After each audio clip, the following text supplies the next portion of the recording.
Dimanche prochain, je vous invite à vous mobiliser massivement pour ce deuxième tour des élections législatives. J'invite en particulier les électeurs et les électrices du pays de Concarneau à me faire confiance, comme l'ont fait d'ailleurs les Quimperloises et les Quimperlois et les habitants du pays de Quimperlé qui m'ont placé au coude à coude avec mon concurrent. Les députés ont en effet des responsabilités extrêmement importantes. Ils votent les lois du quotidien. La majorité présidentielle est acquise et je crois que pour ce territoire, il nous faut un député qui soit ancré au cœur des réalités, qui travaille beaucoup, qui connaisse bien ses dossiers, qui soit au cœur des réseaux, qui soit aux côtés des habitantes et des habitants. Je dis depuis quelques semaines que si je suis élu député, je serai un député constructif. Pour autant, il faut être extrêmement exigeant. Depuis quelques semaines, on comprend mieux un certain nombre de projets portés par le président Macron et son gouvernement. Et force est de constater qu'il porte de vrais reculs. Évoquons la CSG. La CSG, c'est 6 retraités sur 10 qui vont perdre près de 40 € par mois. Je ne peux pas accepter cela. Plus de 8 millions de Français qui vont perdre une partie de leur pouvoir d'achat. On comprend mieux aussi ce que veut faire le président de la République et son gouvernement depuis quelques jours concernant le code du travail. La loi El Khomri à côté, ce n'est rien. Ce qui est proposé, c'est un vrai recul, c'est une vraie attaque de front contre le CDI et les autres contrats de travail.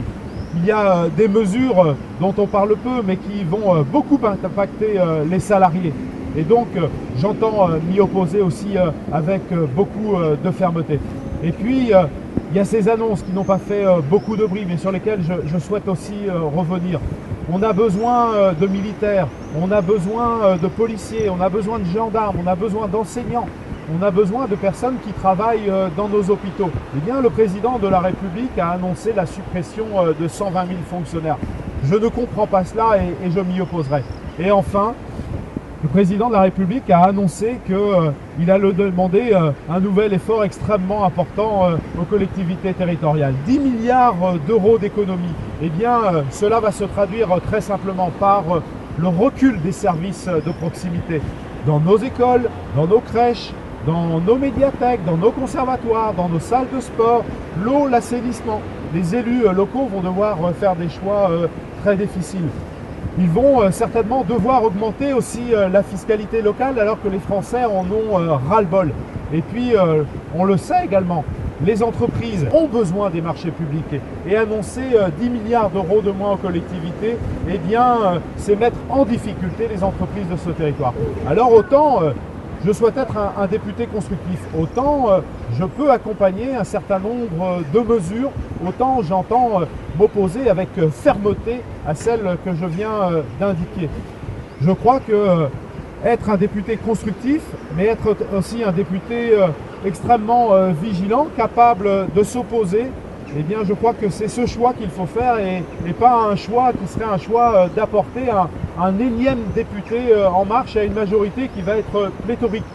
La France a besoin de contre-pouvoir. La France elle a besoin d'avoir un Parlement fort. La France n'a pas besoin d'avoir des centaines de députés en marche qui ne seront pas suffisamment vigilants. Alors oui, dimanche prochain, je vous demande à toutes et à tous de me faire confiance pour vous, pour ce territoire.